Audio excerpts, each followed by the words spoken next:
first one is this. It's called the schoolman. Это первый называется школьник. What is reality? Где реальность? So when you look at that image, what do you think? Когда вы смотрите эту картинку, видите эту картинку, о чем вы думаете? Как это так можно сделать? How it's possible? Okay, we do that.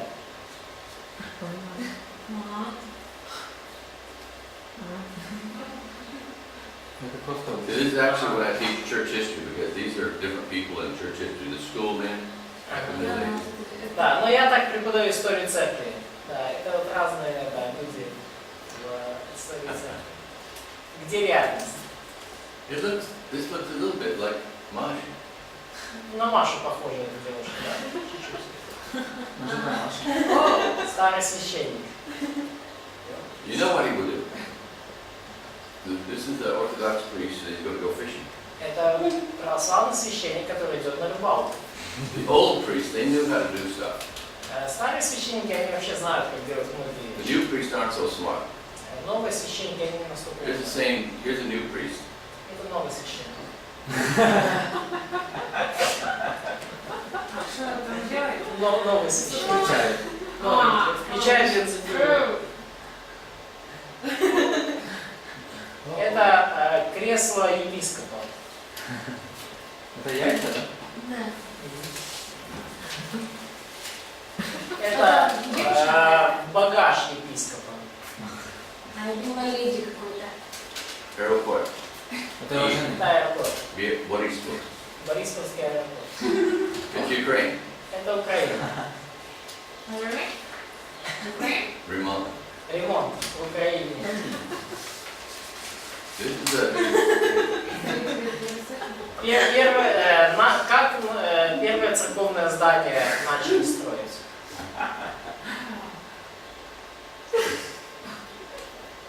It's Ukraine.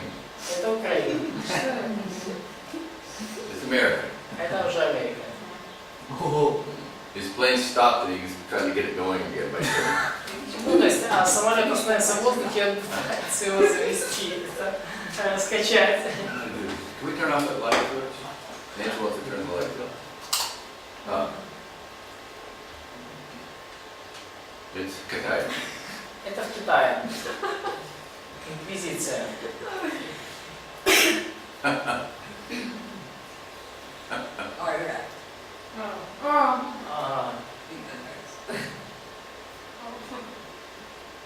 That's Ukraine. No, it's the USA. Нет, это Штаты. Это американский лод.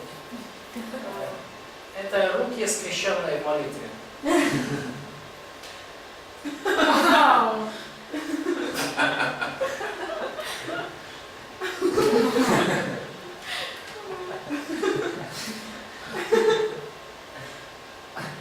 Собака.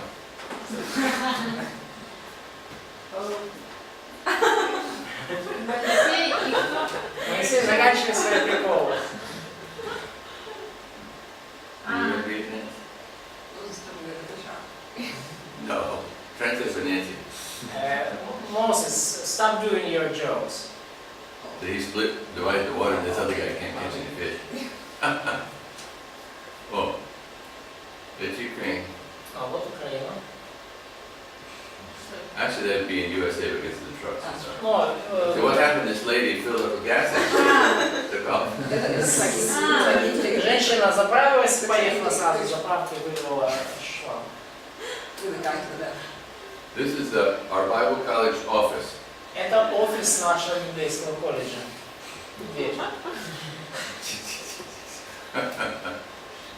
It's Ukraine. Oh, it's the Rome taxi. Это римское такси. Бедная лошадь. Never complain about your job. Да, подпись «Никогда не жалуйся на свою работу». This is the real San Diego Zoo in California. Это настоящий зоопарк в Сан-Диего в Калифорнии. Это полностью туда залез? А? Ни работа у человека такая туда лазить. What Sergey say? He wants to apply for the job? Ты хочешь на такую работу подписаться, да, подать резюме? Ну, Скажи мне, Серега. нет. That's dangerous right there. Это опасно здесь. Какая лестница, да. Having a bad day, it could be worse. У тебя плохой день, все может быть еще хуже. That has to be good, right? They Это don't have должно this быть in в America. Украине. They don't have this in America. В Америке такого нет. Да, конечно. You know, if I ever had to go to prison and I tried to escape, it's just my luck. Your luck. Yeah, this, you know, everything goes bad when you don't want it to. И если бы я попал в тюрьму и попытался сбежать, то вот это мне бы, наверное, тоже так повезло. Так, 2 величайших качества в жизни – мудрость и терпение.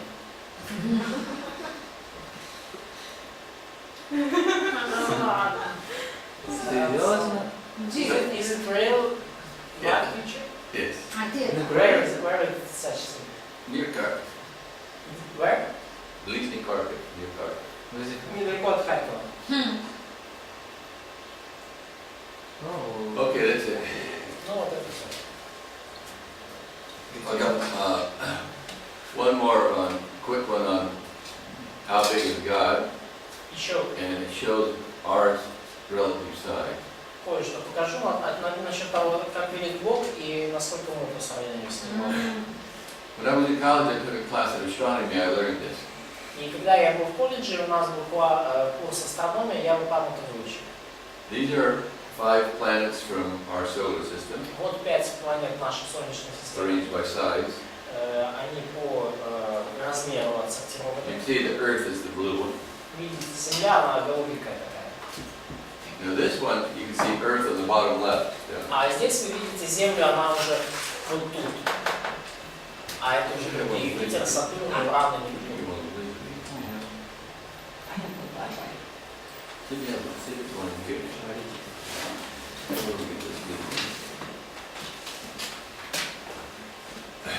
Now, with Earth that big, you can see how big is Jupiter. It's way, То есть, way, way. если вы видите вот это вот Земля, то вот посмотрите, какой Юпитер. Он намного. Makes us seem a little smaller.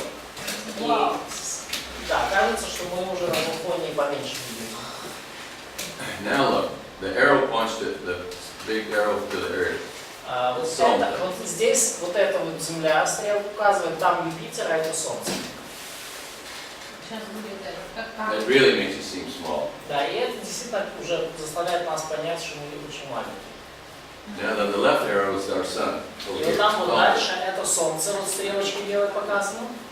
These are other stars that we can see. А дальше другие звезды, которые мы можем видеть. Arcturus is a very big star. Вот, звезда Арктура очень большая. In this picture, Jupiter is only 1 pixel. You can't even see it. На этой картинке Юпитер будет просто 1 пиксель, да? Ну, то есть мы даже его увидеть не можем. А можно назад еще? Can you turn back? То есть вот Юпитер там, это Солнце. А на следующей иллюстрации уже Юпитер не видно, это одна точка. Betelgeuse is the largest thing that we can see in our sky, the brightest one we can see. Бетельгейз это самая яркая звезда из тех, которые мы можем видеть на нашем горизонте. In this picture, our sun would only be 1 pixel. И на этой картинке уже наше Солнце это буквально одна точка. То есть, So you can see how small we are. то есть вот здесь вот какая-то точка, это наше Солнце. So really, То the есть вы Earth, можете видеть, the насколько Earth мы is маленькие. almost nothing. То есть на самом деле мы почти ничто. The Milky Way galaxy is 150 billion stars. И вот галактика Млечный Путь, там порядка 150 А эти звезды наши миллиардов галактики, звезд. да? А? You can then see Antares, this giant. Это наша галактика. There's where it is in this picture. Вот Антарес, самая гигантская звезда. И вот посмотрите, вот Антарес где-то здесь на этой картинке. Да? Вот, а это вся галактика, в ней 150 миллиардов звезд. In our solar system, this whole thing is the Milky Way galaxy. Это вот вся наша солнечная, там наша солнечная система, она где-то там в этой галактике Млечный Путь. Тут можно вопрос спрашивать? There was a question. I think it's also, doesn't it also have a place to be in it? Huh?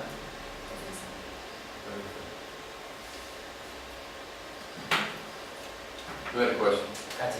150 миллионов звезд. Как миллиардов? Как мы это знаем?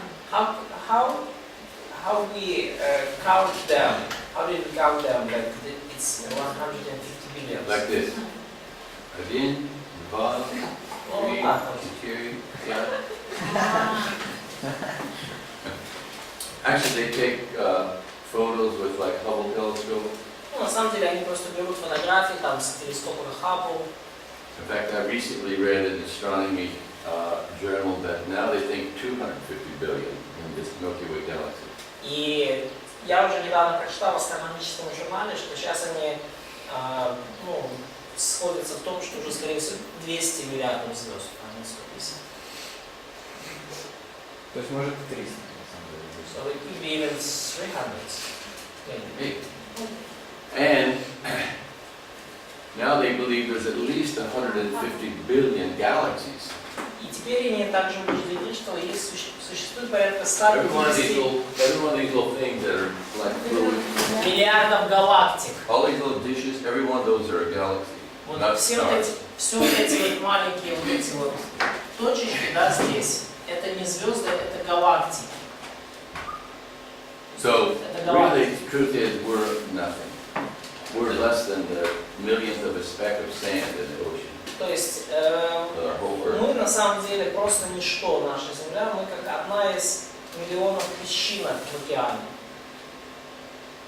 And the weird thing is that how God designed to build Earth just for us. All this was made just for us. И все, и самое странное во всем этом, что это то, что Бог создал весь этот мир и землю только для нас. And you are the one that Jesus died for. И And вы all those space. тот единственный, за кого, мы те единственные, за кого Иисус умер во всей этой вселенной. Okay, I think that's it. Let me see. Можно еще раз? Question. А как вы думаете, ангелы больше людей? So, how do you think? Ценнее для Бога? Больше по размеру? Ну, нет, вообще, кто больше, ну как, типа, величественнее, люди или ангелы? Who is more great and who is more valuable in God's eyes? Angels or people? What? The question is, who is more great and more valuable in the eyes of God? From God's perspective, angels or people? What do you say? Как ты думаешь? Я думаю, здесь два момента. I think there is two moments here. Писание говорит, что Two points here. Okay. первое, Писание говорит, что человек это венец творения, Scripture says that the human is the crown of creation. и Христос умер только за людей, And не за Jesus ангелов. died only for people, not for angels. Но ангелы, они, ну как, более могущественнее, чем мы.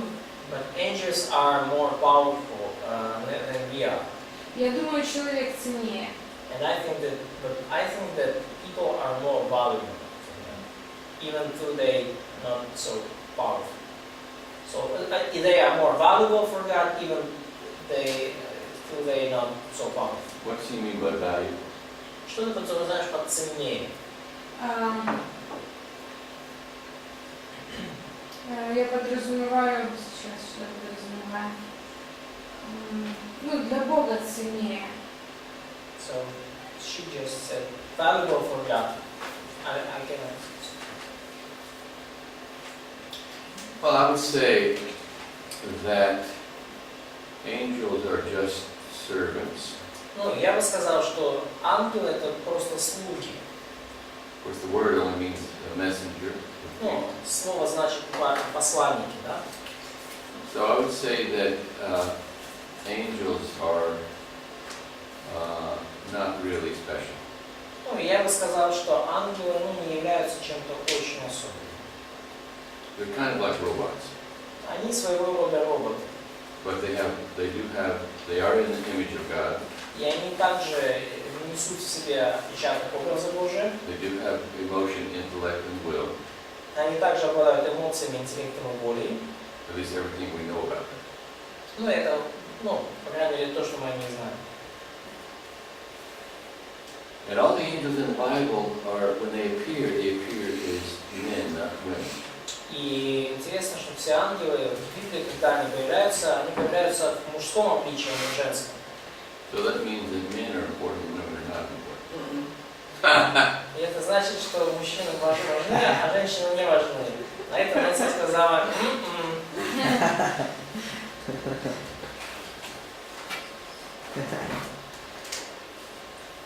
Jesus was made lower than the angels.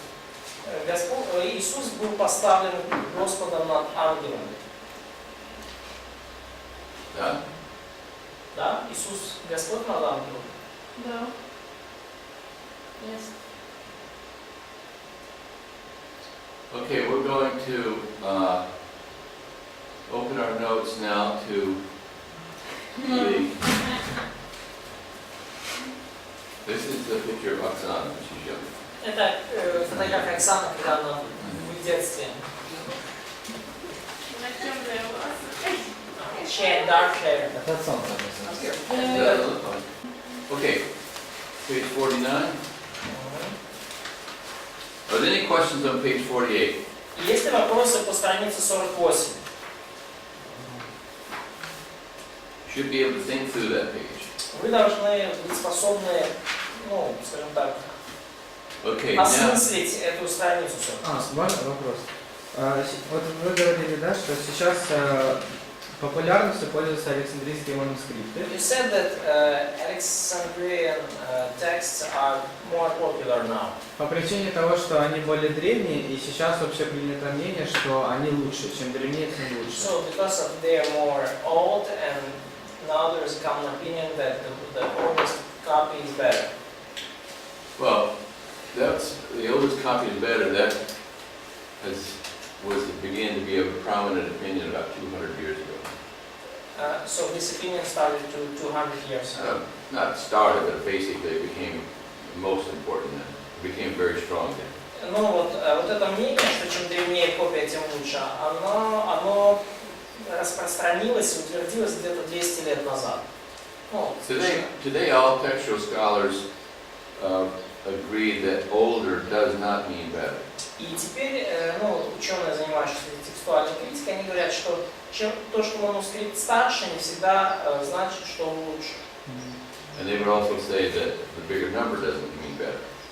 Но они также, правда, могут сказать, что и большое количество манускриптов не значит, что они лучше. So, what was the question? Did you have a question? Я уточнить хотел. Да. И еще, по поводу того, что здесь написано сверху копия ошибки 50-200-х годов, что больше всего ошибок появилось к этому времени. Откуда мы это знаем? So, you said that's a second box, copies and mistakes, 50-200s, and you said that most errors occurred closer to 200s AD. So why do we know this? Well, because when we look at the copying mistakes of today, with all of the copying mistakes. Потому что когда мы видим все ошибки переписывания, которые у нас сегодня, First of all, we're not really concerned about small things like spelling changes and stuff like that. We don't care about those. Во-первых, нас не так беспокоят там небольшие, незаметные вещи, как там ошибки орфографии, произношения и так далее. But if we look at the footnote in the Greek New Testament, when they have a textual variation, they tell you what manuscripts have this, what manuscripts have that. Но когда вы смотрите на заметки к греческому Новому Завету, то там вот написано, в каких манускриптах так, в каких иначе. Most of the time, То большую часть the more important textual variations go back to about 200 AD. Not all of them, but most. Чаще всего наиболее важные текстовые вариации, они относятся именно где-то к 200 году до нашей эры. К 200 году нашей эры. Okay. Так вопрос, что ты говорил, Серега, чаще всего сейчас переписывается с александрийского, да? Now we're going to talk Что вот этим quite a bit more. We're going to talk more about the strengths and weaknesses of the Alexandrian text and the majority. И мы поговорим еще о сильных и слабых сторонах Александрийских текстов и текстов большинства. Page Ну и остальных. 50, 51. Ну, это страница 50-51. То есть в итоге Александрийские манускрипты, они более популярные, но византийские лучше, но менее популярные.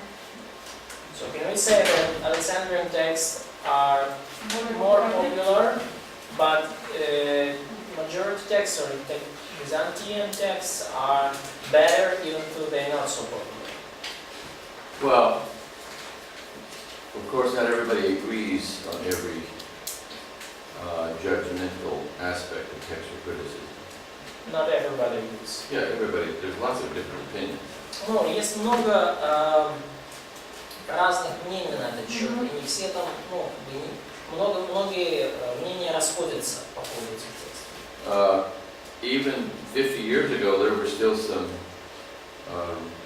very famous scholars, one or two, that tried to prove the Western text is best.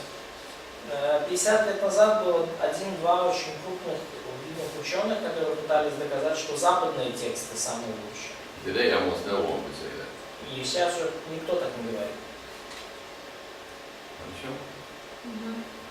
Okay, now let's turn to page 49.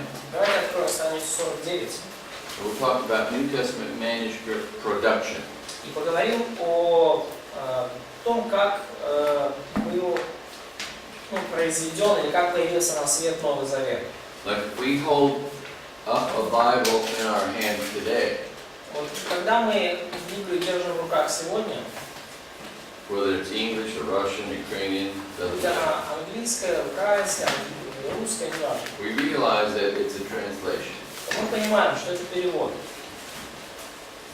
And every translation that we know of today, that any of us have ever seen, И любой перевод, который мы знаем на сегодняшний день, любой, который мы видели, came from a printed Hebrew Bible and printed Greek New Testament. произошел из напечатанной греческой Библии и из напечатанного еврейской Библии и напечатанного греческого Нового Завета. And every printed Greek New Testament and Hebrew, but mostly we're talking New Testament, every printed New Testament came from handwritten manuscripts. И каждый напечатанный греческий Новый Завет, или еврейская Библия, они произошли из рукописи.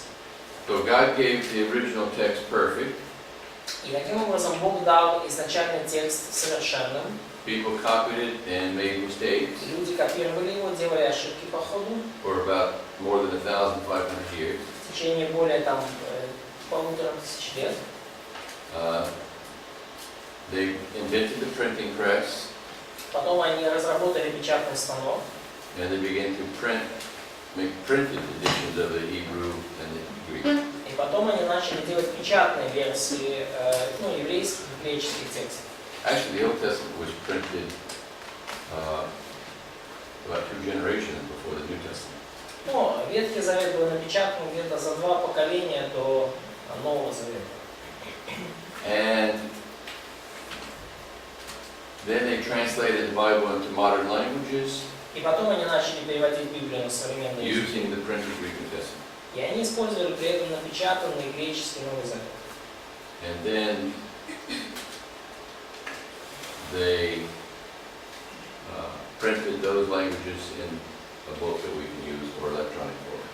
И потом они напечатали на этих языках эти книги, которые мы используем. И уже сейчас у нас документы в электронном виде в основном.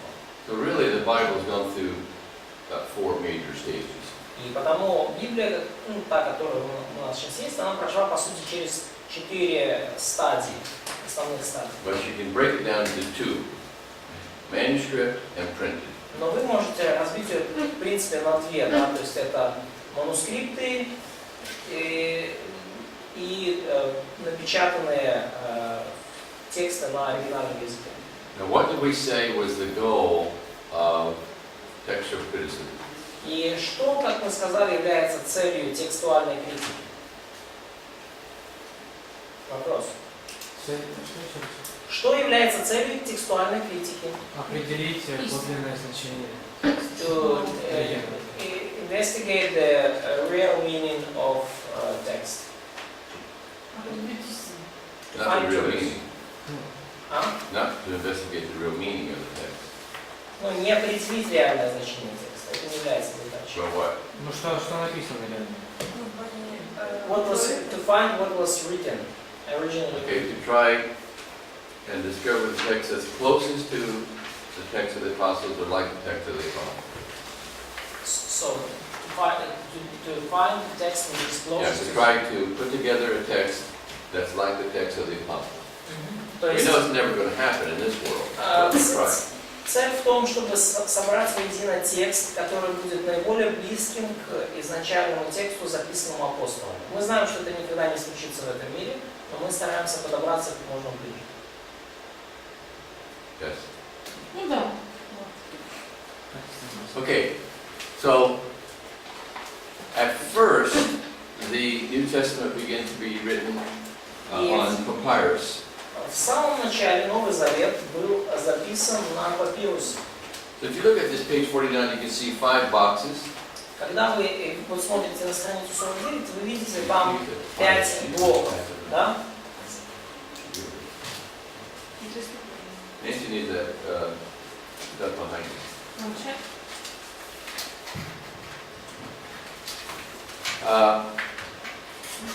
The first box is writing materials, what they wrote on. Первый бокс это письменные материалы, то есть то, на чем они писали. First papyrus, Первый это папирус, then leather, потом пергамент and then paper. и потом бумага. You can see there's a kind of a relative little stairway to show when one kind of gave way to the other. То есть вы видите вот эти вот как ступеньки, да? Это You can take it out. показывает процесс, когда одно вытеснялось другим. So we're going to pass around a sheet of papyrus so you can take a look at it. То есть мы вам вот передадим кусочек папируса, чтобы вы могли посмотреть на него. When they would cut a papyrus plant, they would cut strips of it and put like this and like this. You never cut the first sentence. When they would cut pieces of papyrus plant, То есть мы никогда не можем разрезать кусочки папируса. don't smell that, it's 2,000 years old. Не бывает, не нюхай, ему 2000 лет уже. Серьезно?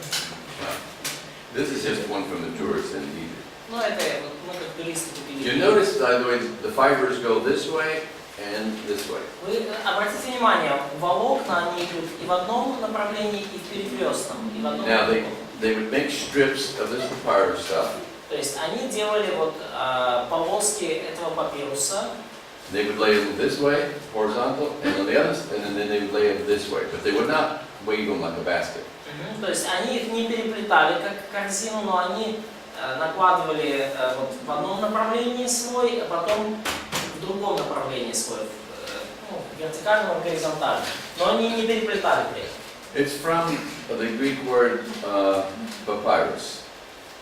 That's the Greek word. Это вот от греческого слова папирус. And that's the basis of our word, English word paper. Ну и на нем основывается наше английское слово paper, бумага, и украинское тоже, да? Вопрос. Папир. Question. То есть сейчас мы в Новом Завете, первый век нашей эры, и изначально писалось на папирусе. So, originally texts of New Testaments were written on papyrus. Yes, we think so.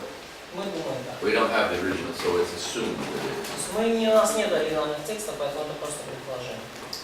We do have some clues in the Bible. У нас есть определенные, скажем так, зацепки и намеки на это. Because Paul mentioned the papyrus and the parchments. А вы знаете пергамент с собой?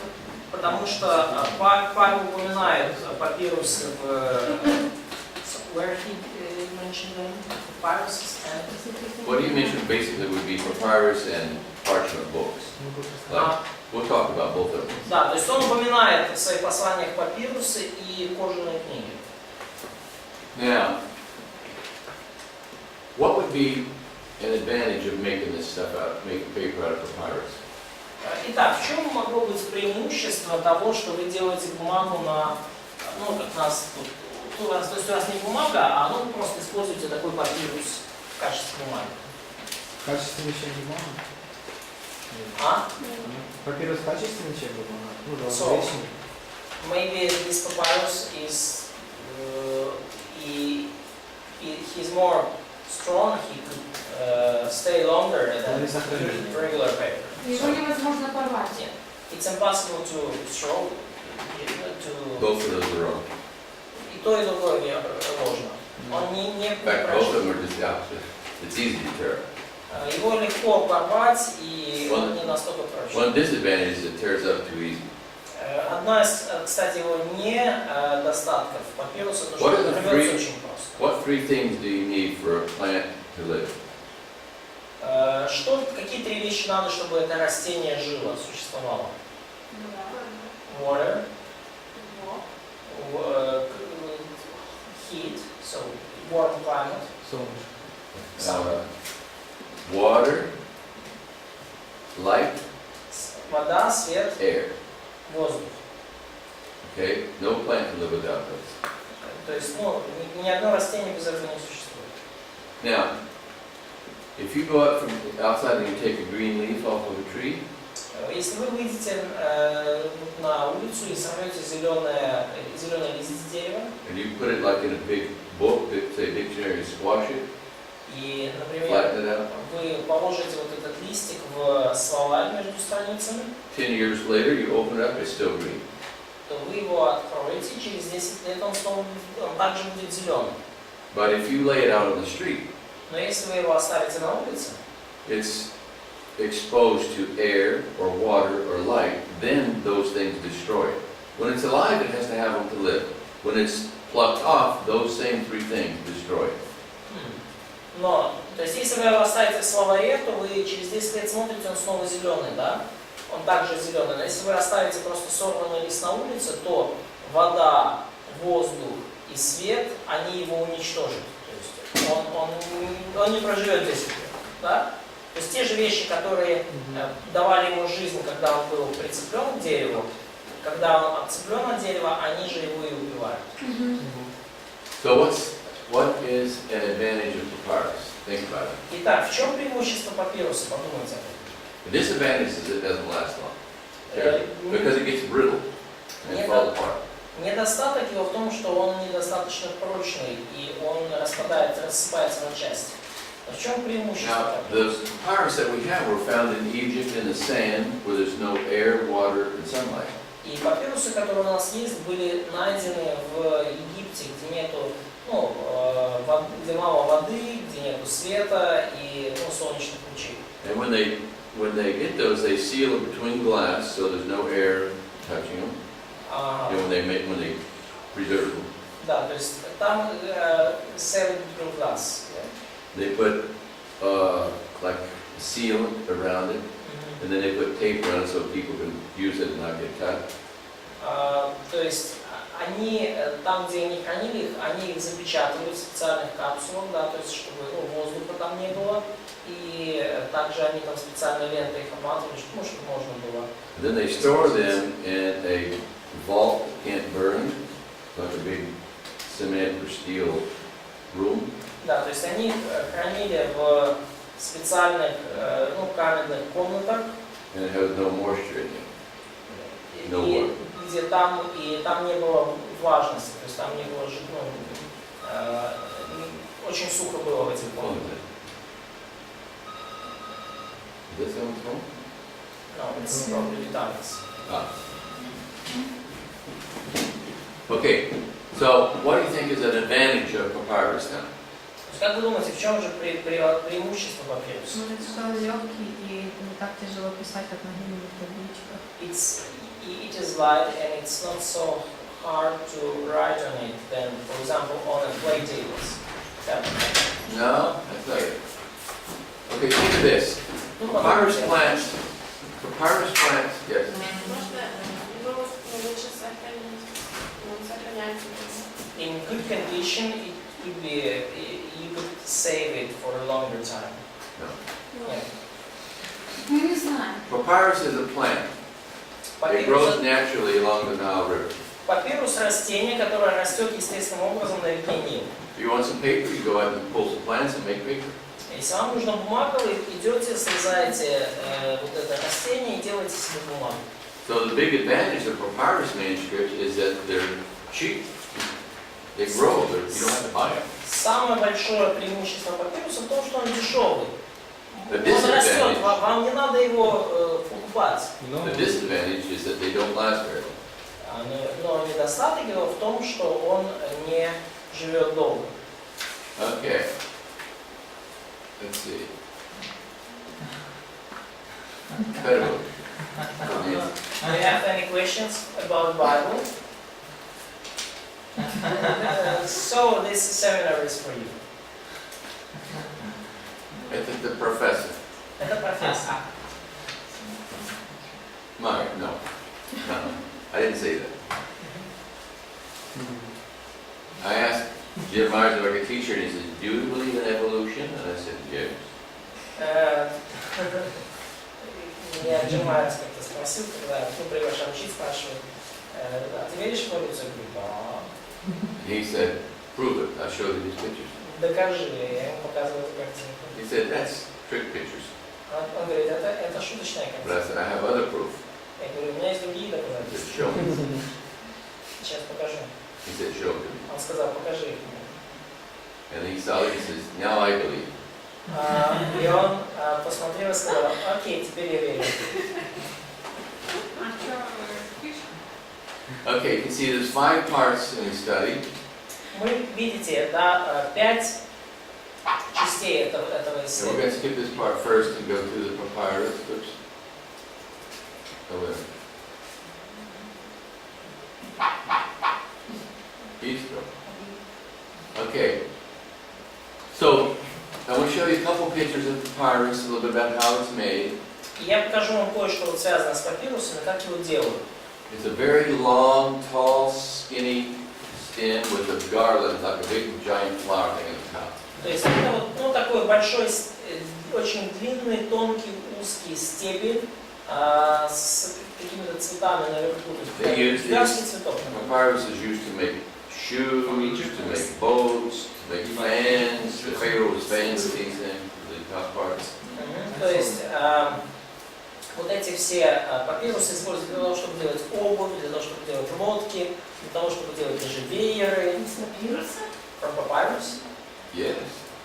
Ну, если бы много папирусов. Most plants in the world have like a round stem, going around, somewhat round. But papyrus are triangular stem.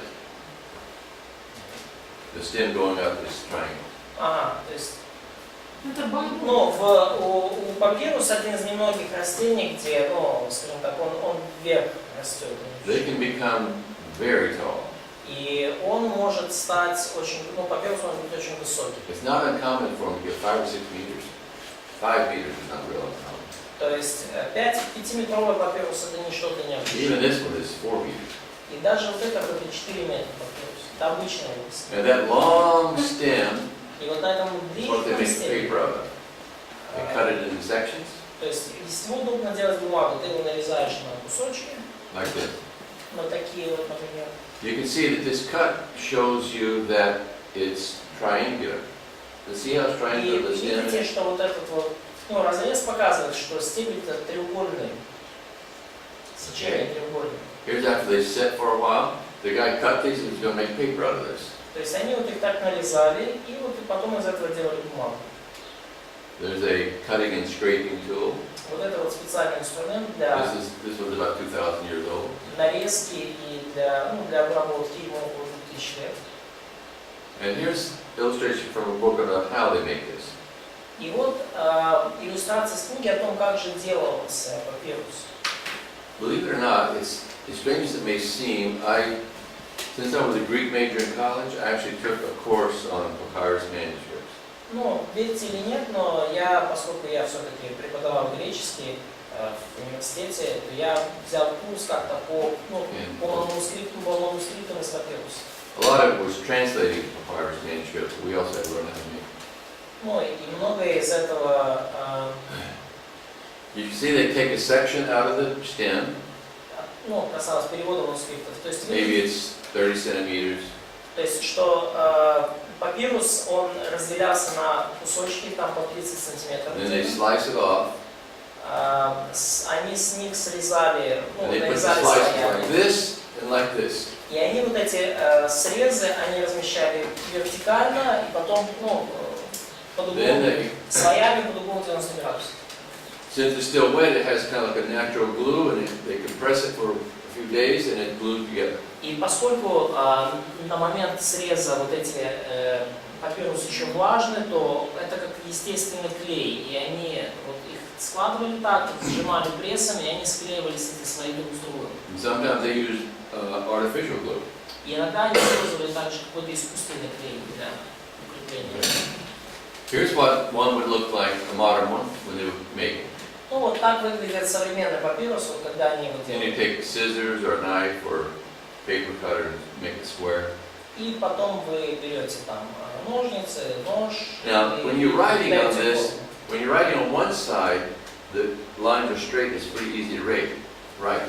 But if you're writing on the back side, then every inch or so you have a bump because the strips.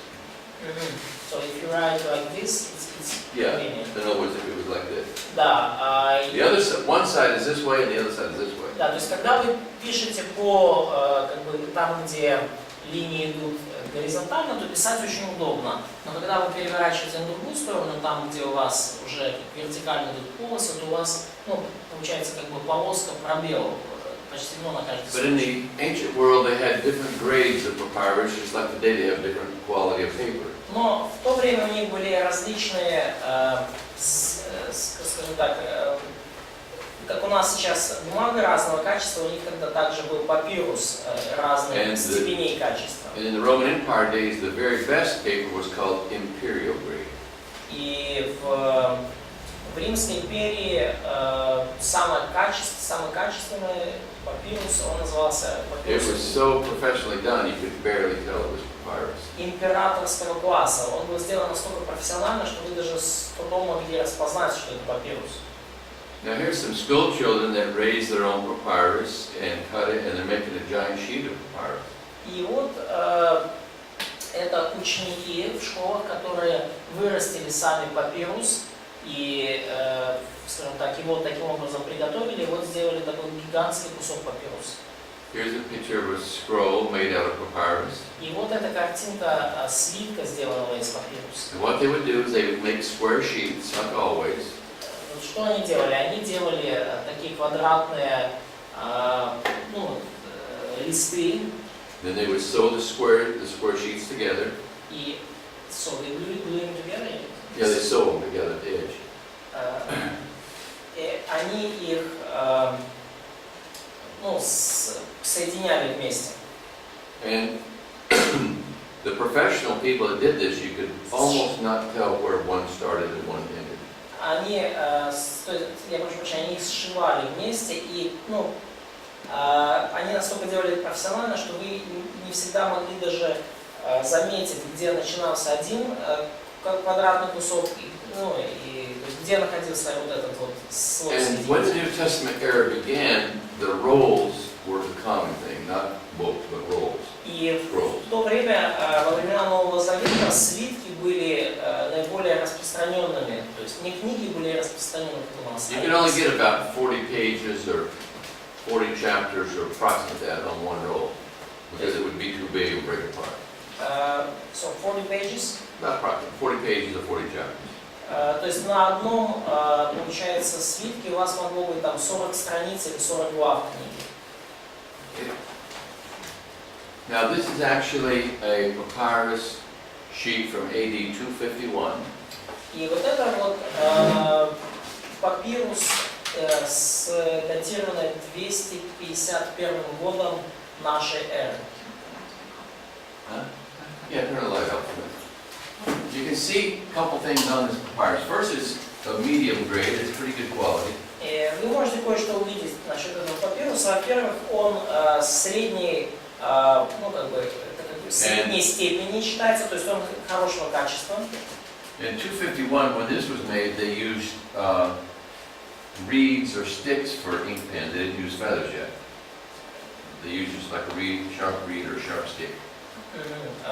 То есть for writing, yes. Yes. В 251 году они использовали, so they didn't have ink, so They had ink, but they didn't start to use feathers yet.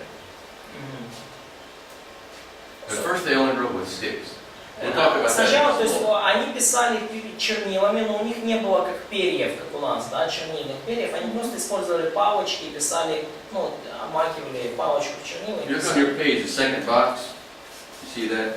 Вы можете увидеть это, The reed and the feather. Reed and quill. да, тростник и перо, да, вот это второй бокс. The второй reed, треугольник. you can only write about 1 or 2 words with a reed. И вот с помощью тростника, тростниковой такой палочки, вы можете написать одно-два слова. You can see, he ran out of ink, he stuck his pen in the ink here, and it's got new ink. And see how dark it is and it fades away? То есть He вы puts new ink and it fades away. New ink, new ink, new ink, new ink, new. You can see every time he stuck it in there because even 2,000 years later, it's still dark. То есть вы можете видеть, что вот каждый раз, когда человек обмакивал тростник в ту, ну, чернила, оно было темным, потом оно все становилось блеклым, более блеклым, он снова обмакивал, снова писал, и даже через 2000 лет мы это видим, вот эту вот разницу. Now, this papyrus is in AD 251 during the Decian persecution. Это папирус 251 Emperor года, Decius. времен Деция, времен гонений Деция. And everybody in the Roman Empire had to sign this document for, one per family. И каждый в Римской империи должен был подписать And it этот said, документ, один на семью. This family, to give your name, it said they bowed down to the Roman gods and they acknowledged Caesar as Lord God. То есть и там было написано в этом документе, что вот эта семья, она преклоняется перед римскими богами, и они почитают кесаря или императора как бога. They didn't care what you believed, you just had to sign the document. И вам нужно просто было подписать такой документ, если вы в это верили. And it would be signed by the official. The official name here, Hermes. И подписывалось также это как подтверждение официальное лицо. И имя официального лица здесь Ерми. And then when you had this document, if someone says, show me your document, you show it and you're okay. И если у вас был такой документ, то и кто-то вас спрашивает этот документ, вы показывали его, и все у вас было хорошо. And this is an original one of those documents in AD 251. И вот это оригинал вот этого документа You can see it's 251 года. actually good quality of papyrus. Вы видите, что очень высокое качество папируса. Okay.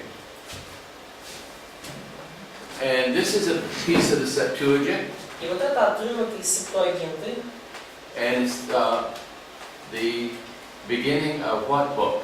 и это начало какой книги? Даниил. Даниил. That's right, it's the beginning of Daniel. And here's one side of papyrus P52. И вот это одна сторона папируса P52. You can see the lines in the papyrus very easy. Вы легко можете видеть строчки на папирусе. It's part of John 18. Это часть Иоанна 18 главы. Okay? And it's on both sides. The first section is on this side, and the second 2 verses are on the other side. И там написано на двух сторонах. Первый отрывок на одной стороне, другой на другой. And this is still the oldest known, proven piece of the New Testament. И это на сегодняшний день все еще самый древний доказанный документ Нового Завета.